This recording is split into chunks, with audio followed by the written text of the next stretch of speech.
Throughout the 4 years of my career with the high school string quartet, I never gave much thought to my other band members, nor they any thought of me. We were only classmates that happened to be the only 4 people interested in the music program that the school had to offer. We had a fortunate combination of interests, 2 violinists, a cellist, me on the viola. We were never much in the way of friends. We just met when required and worked on the music for 45 minutes. Nothing personal. I do not know exactly when I started blushing every time my name had passed Timothy Griffin's lips, how my head rolled down behind my long hair as I felt the heat of the flush when my cheeks turned red. I am noticing now that his thick, wavy hair is the color of the rosin cake I keep in my viola case. He says my name again and my head automatically turns and my blood rushes to my cheeks. I cannot speak, yet somehow I manage to make the correct response. He does not notice. After this particular performance, there will be a graduation ceremony. Then none of us will have reason to see each other again. I'll not have reason to see him again. I face this thought with equal parts dread and relief. It's time to play the music now. I close my eyes like I always do, drowning out the sound of the other instruments as I picture the sheet music in my head and command my fingers to follow the pattern I'm seeing. I hear a low, seductive tone and realize for the first time that I have allowed Timothy Griffin's cello to invade on my quiet concentration. I am making a connection, and for me that is unheard of. I am not sure if I am comforted or anxious, but I am playing through anyway. Best to just let it pass. The song is over now, and as I am packing my instrument, I want a reason to talk to Timothy Griffin. I offer to help him pack up his cello, but he says nothing. No, wait, that did not really happen. It was only in my head. He's walking away now, and I myself should really be going. I am standing on that stage again where last I played with the quartet. The hotel it has been built into is owned by my family, so I have opportunity to come here at my whim. My fingers are dancing on my thumb, practicing the pattern of the fingerboard exercises sans instrument. I hear a noise behind me and turn to see Timothy Griffin taking a folding chair from the back of the stage and bringing it to the center stage front for setup. The whole time he is carrying the bulk of his cello in his left hand, putting it down only when he is ready to unfold the chair. He unpacks, brings the cello into position like second nature, tightening the end screw on his bow and moving into playing grip in one flawless motion. I find this fascinating. He plays a song that my mind is not quite registering. I hear sound, beautiful sound, and for all it is worth I would find it splendid even if he played nothing but rubbish. He is here, and that is enough to keep me elated. I have no viable reason to speak to him. Making social connections was something I was never very good at, and it is not feeling to be an easy task at this moment. My mouth opens, but no sound comes out. My mouth is without an instrument, same as my hands. I exit stage left and make my way backstage. If he noticed at all, then he did not communicate such. My heart is beating faster, and butterflies are fluttering in my stomach. Never before have I wished for someone to approach me. I have always insisted on being the one that initiates conversation with a specific purpose in mind. Random talk made me nervous and flustered. But oh, how I wish he would approach me and say, "Hello, nice to see you again." Let's be honest, I would take grilled cheese sandwich if he just said my name to punctuate. I've gone mad. I have avoided the stage for days, but still she calls to me. The snowy weather has forced stage acts and hotel guests to cancel their plans, so I am happy to find that I have an abundance of alone time in the vast room to practice my craft. I have my viola in my hands now, held up between the curve of my jaw and the slope of my shoulder, my fingers draped in a sea as they move up and down to stop and release the strings. The music plays from my fingertips, and I am alone with the intimacy of my instrument. I am wishing for the intrusion of the cello, but it never comes. Instead, I put my viola down and retrieve a folding chair from the back of the stage. I sit with my left ankle resting on my right knee and nestle the bout of the instrument in the area the posture creates. I am trying to play my viola like a cello, and I am picturing him here playing alongside me. When I open my eyes, I see him leaning on the balustrade of the balcony seat nearest to me. Viello, he says in a cheery voice. My head turns down as I melt into the seat. He does not move from the balustrade, just leans onto it as though he is waiting for me to continue my performance. I lift the bow and continue to play what he called the viello. I've grown accustomed to playing for an audience, but this one makes me nervous.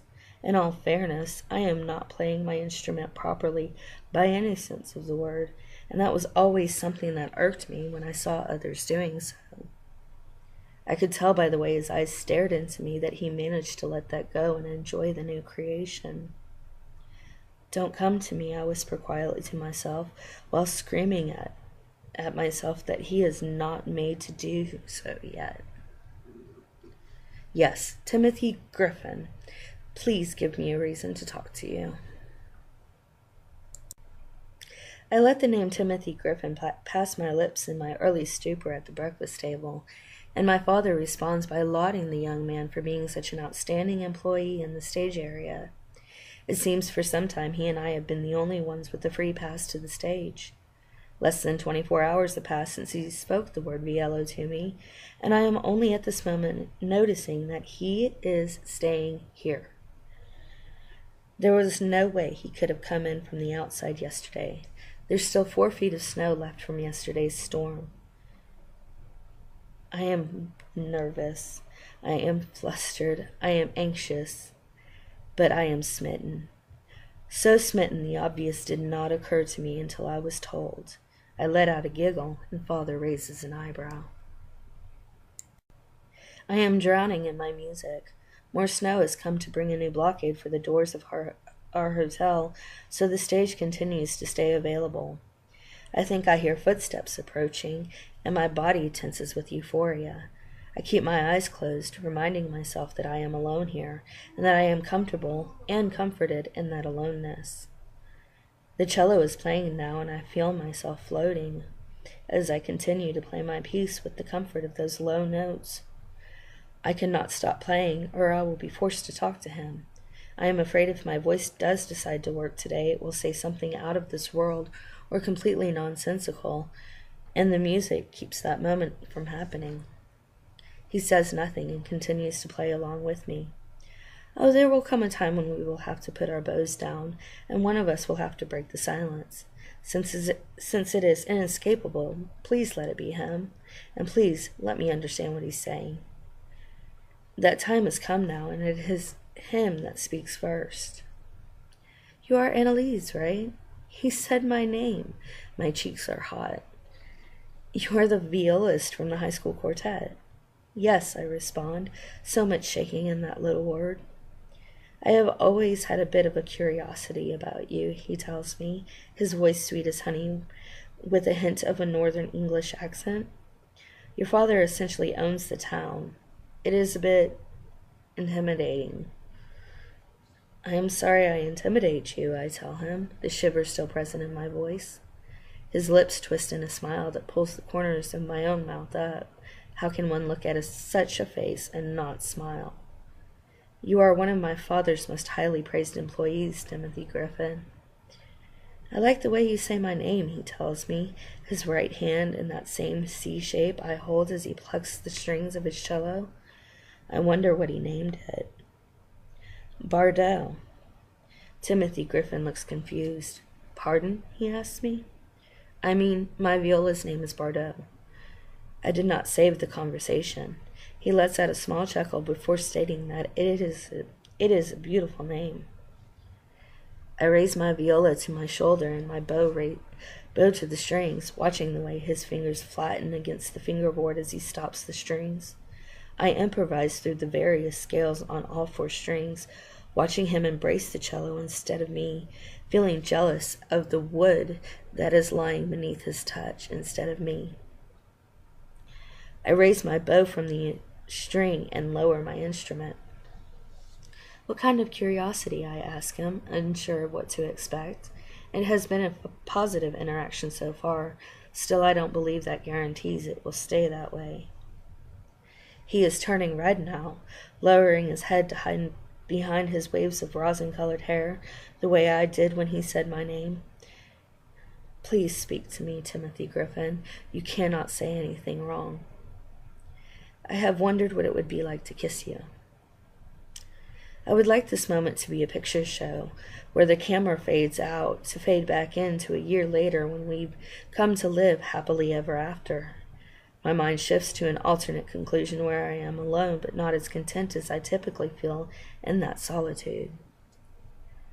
How do you imagine it? I ask him, eager to hear his response. Sweet. I have to sit down. When my head stops spinning, I tell him that I would be open to allowing him to test that hypothesis. He puts his cello back in its case and joins me on the hard wooden floor and cups my face into his hand. I don't want to just kiss you, he tells me in that beautiful voice. I want to know you like a lover, be the one that reaches you. I am right here, I assure him, moving my body closer to his. Are you really, though?